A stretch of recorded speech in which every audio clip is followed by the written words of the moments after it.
이 얘기해 보겠습니다. 최근 이재명 대통령이 부동산 광공 메시지, 그리고 오늘이 가장 셌습니다. 현 정부 부동산 정책 기조 바뀔 일이 없다. 팔아라.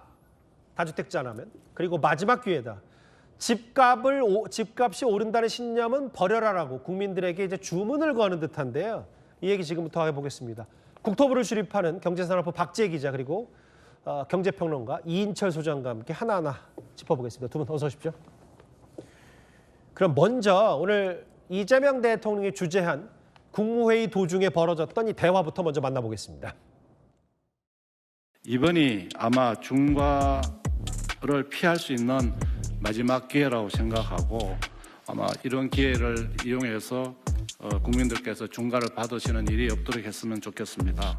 재경부 장관님, 네. 말씀 도중에 아마라는 표현을 2번 하셨거든요. 예. 아마 없습니다. 아마 없습니다. 알겠습니다. 이게 4년을 유예한 게 아니고 1년씩 3번을 유예해 온 거예요. 이번에는 끝이야. 또 가가지고 또 이번엔 진짜 끝이야. 또 가가지고 진짜 끝이야. 그 다음에 진짜 이번에는 진짜 정말 끝이야. 이러면 이게 누가 믿겠냐고요. 그래서 아마 타성이 붙은 것 같습니다. 아마 하지 말라니까. 이른바 아마 논쟁. 바로 질문 드릴게요. 박지혜 기자. 네. 대통령이 반드시 집값을 잡겠다고 했는데 오늘 그 첫 단추를 대통령실, 청와대, 그리고 국토부 입장에서는 꿰인 것 같거든요. 그렇죠. 이 반드시 잡기 위해서 이재명 대통령이 직접 나선 게 가장 핵심입니다. 예. 이 보이는 것처럼 이재명 대통령 SNS에 연일 글을 써서 의지를 표명을 해왔죠. 오늘은 생중계되는 국무회의에서 직접 아마는 없다, 시장에 분명한 메시지를 던졌습니다. 그리고 이 첫 번째로 선택한 카드가요, 새로운 세금이 아닙니다. 시장에 예정된 일모를 실제로 실행하는 것부터 선택을 했습니다. 예. 이 핵심은 5월 10일부터 다주택자가 집을 팔 때 예. 2주택자는 기본 세율의 20%포인트를 가산하고 예. 3주택자는 30%포인트를 가산해서 양도세를 부과하는 겁니다. 예.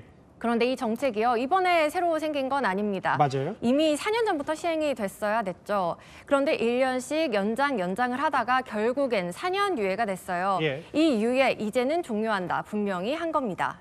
하지만 서울 전 지역이 토지거래 허가구역이 됐잖아요. 예. 갭 투자가 안 돼서 이제 매수자가 실거주를 해야 하는 상황입니다. 이 팔려는 집에 세입자가 있으면 실거주를 할 수가 없죠.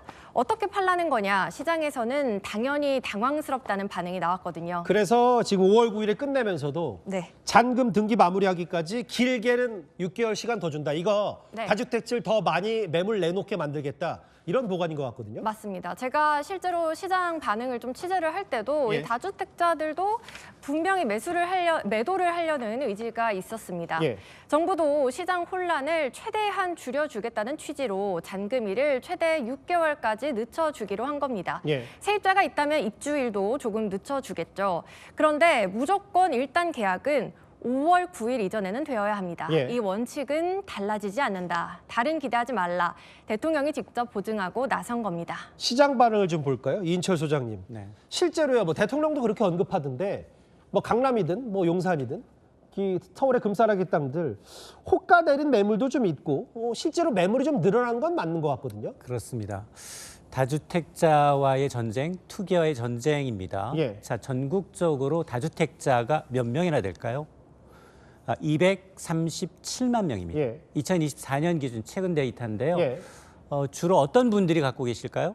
50대, 60대가 가장 많고요. 아, 그렇습니까? 예. 그다음에 70대, 예. 그다음에 40대, 80대의 순입니다. 예. 자, 공통적으로 보니 이미 어느 정도 사회생활을 했기 때문에 자산이 축적된 분들이거든요. 예. 그러다 보니 지금 뭐 어쨌든 이재명 대통령이 부동산 보유세 강화, 강화는 아직 안 꺼냈지만 양도세 중과 유예 카드를 전부 다 종료하겠다라고 얘기한 이후에 예. 전후 매물 상황을 좀 보게 되면 지금 실제로 서울 전체 아파트의 매물이 좀 늘었어요. 한 그러게요. 2.9% 늘었는데 예. 그런데 가장 많이 는 게 송파구입니다. 예. 송파구는 재건축이 밀집돼 있기도 하고요. 그리고 여기 보면 송파구 이외에도 예. 지금 성동구, 강남구, 서초구, 강동구, 이른바 강남 3구와 이제 한강변 라인 굉장히 알짜부지이기 때문에 양도 차익이 상당했습니다. 예. 그러다 보니 자, 지금 5월 9일 이후에 팔게 되면 차라리 세금 부담이 크니 지금 2억 정도, 3억 정도 그러게요. 매도 호가를 내린 매물이 일부 나오고 있다는 얘기인데 가장 중요한 건 두 가지예요. 예. 정말로 이런 급매물이 나와서 시장 전반적인 분위기를 하락으로 이끌어갈 건가? 그게 핵심인 거잖아요, 사실. 그렇죠. 두 번째는 5월 9일 이후에 왜냐하면 이건 썼던 카드이기 때문에 예. 그 전에는 매물 잠김 현상으로 인해서 오히려 가격이 더 오르고 전세난이 부추겼던 시절이 있기 때문에 예. 그 플랜 B를 갖고 있느냐 이게 더 중요합니다. 제가 인철 소장께 질문을 드리고 싶은 게 뭐냐면 대통령 생각은 좀 이런 것 같은데 시장이 지금이 아마도 어찌 보면 가장 집값이 많이 뛸 것 같은 느낌이다. 지방선거도 앞에 두고 지금 보니까 수요도 들썩이는데 공급은 부족하고 전월세도 좀 떨어지니까 이때 선제적으로 대통령과 정책을 나서지 않으면 집값이 대단히 많이 뛸 거라는 생각을 좀 대통령도 하는 건 아닌지 모르겠어요. 맞습니다. 이게 우리가 이제 선거를 앞둔 경험이에요. 선거를 앞두게 되면 각종 개발 공약이 난무합니다. 예. 특히나 지금은 정부가 수도권 6만 호 대책을 내놨지만 예. 장기 대책입니다. 착공 기준 2028, 9년 넘어가기 때문에 단기 대책이 좀 빠졌다. 예. 단기 공급 대책이 빠졌다라는 핸디캡이 좀 있죠. 예. 여기다가 수요 자극하고 있고 자칫 손을 놓게 되면 그렇지 않아도 지난해 서울 아파트 가격은 거의 9% 가까이 올랐거든요. 이게 문재인 정부의 시절에 상승률을 웃돌고 있습니다. 지금 2025년 작년 기준으로는 상승률이 저렇다는 거잖아요. 맞습니다. 8.98%가 올랐기 때문에 예. 더 이상 손 놓고 있다가는 이제 이 선거 국면에서 예. 오히려 더 큰 불쏘시개가 될 수 있다라는 얘기여서 집값 오르기 전에 기대 심리부터 좀 차단하자라는 이제 강력한 의지의 표명이라고 봅니다. 대신 이제 아까 이인철 소장께서 말씀하셨다시피 매물이 떨어진 게 나오더라도 그게 실제로 실거래로 이어지거나 그게 5월 9일 전으로 이제 급속히 돼야 시장이 조금씩 잦아드는 거니까 박재 기자. 네. 그러면 대통령의 의지가 워낙 단호하기 때문에 앞으로 집값을 잡기 위해서 이재명 대통령 혹은 청와대가 네. 어떤 카드들을 차례로 쓸 준비를 하고 있는 거예요? 네, 보통 집값을 잡을 때 쓰는 카드는요, 예. 크게 세 가지가 있습니다. 대출을 줄이거나 공급을 늘리거나 세금을 물립니다. 예. 지금까지 나온 정책들을 살펴볼게요.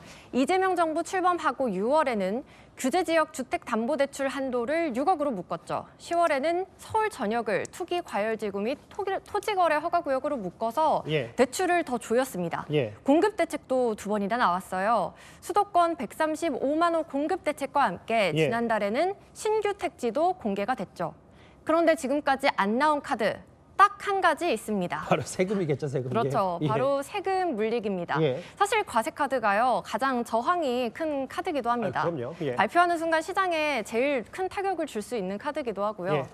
이 이재명 정부가 다주택자 중과 유예를 종료하는 건 현 정부의 세금 정책이 아니다 분명히 하고 있습니다. 예. 이거는 이제 예정됐던 정책이다. 예. 그걸 이행하는 것일 뿐이라는 거고요. 현 정부의 새 정책이든 예정됐던 정책이든 다주택 중과 대상자들은 부담할 세금이 훅 늘어나는 건 달라지는 게 없죠. 예. 이 경고음을 제대로 울렸는데 어떻게 반응하나 시장 상황을 살펴서 다음 스텝을 밟겠다는 겁니다. 어쨌든 뭐 전문가들, 부동산 전문가들이 그럼 결국 보유세를 카드를 꺼낼 수밖에 없지 않냐라는 전망도 있어서 네. 국토부 출입하시니까 박재 기자가 네. 실제로 보유세 관련해서 정부 부처가 좀 민감한 것 같아요. 왜냐하면 증거가 정보지 보유세 관련 돌았더니 그거 수사까지 의뢰한다고 하더라고요. 맞습니다. 사실 어떤 대책이 발표가 된다고 하면 예. 그 증권가의 이 지라시, 일명 지라시라고 하는 정보지가 지금까지 계속 돌아왔습니다. 예. 이번 경우에도요, 이 비거주 아파트에 높은 보유세율을 부과한다더라, 이 장기 보유자들의 양도세 특별공제를 폐지한다더라, 이런 지라시가 많이 돌았습니다. 예. 이 국토교통부 재정경제부가 이 허위 사실이다 부인하는 건 당연하고요. 예. 경찰에 수사 의뢰까지 했습니다. 이 부동산은 심리라고 보통 말하는데 이런 허위글 하나하나가 시장에서 어떻게 될지 알 수 없다는 걸 신경 쓰고 있는 거죠. 지금 뭐 부동산 주무부처 국토부 말고도 청와대도 사실 이 관련해서 민감할 수밖에 없는 게 이인철 소장님. 이게 오늘 시민단체 경실련 보니까 이재명 정부의 청와대 참모들 다주택자들 집합하라고 했는데 근데 오늘 이재명 대통령 얘기를 좀 보니까 문재인 전 대통령과 시각이 좀 많이 다른 것 같아요. 어떻게 맞습니다. 판단할까요? 그러니까 사실은 문재인 정부 시절도 아니 청와대 참모들이 다주택자냐 예. 빨리 팔아라고 했더니 오히려 지글포지게 하지 알짜는 갖고 계셨던 분들이 상당히 많고요. 그렇죠.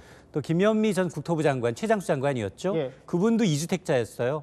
그러면서 시장에 매물로 내놨는데 안 팔렸습니다. 예. 그거 누가 사갔느냐? 동생이 샀어요. 예. 자, 그러다 보니 야 이거 명의신탁 아니야? 예. 괜히 판다고 했지만 실질적으로 거주했기 때문에 이런 의혹이 있는데 예. 그래서 이번에 전략을 좀 달리한 것 같습니다. 지금 정부 인사들한테 다주택 차분 명령하라라는 일각의 요구에 대해서 예. 단호합니다. 아니 시켜서 억지로 파는 것은 의미가 없다. 일단 시장에 맡겨라. 저 사람들도 맞습니다. 그 시장에 반응하게요. 예. 맞습니다. 버티는 게 손해라는 합리적 판단을 하도록 환경을 만들겠다라고 예. 이제 주장을 하고 있는 건데요. 예. 이게 알아서 하라라는 게 더 무섭거든요. 대통령의 메시지 어떻게 받아들일지. 국토부 출입하는 박재 기자와 경제 전문가 이인철 소장 부동산 얘기 입체적으로 분석해봤습니다.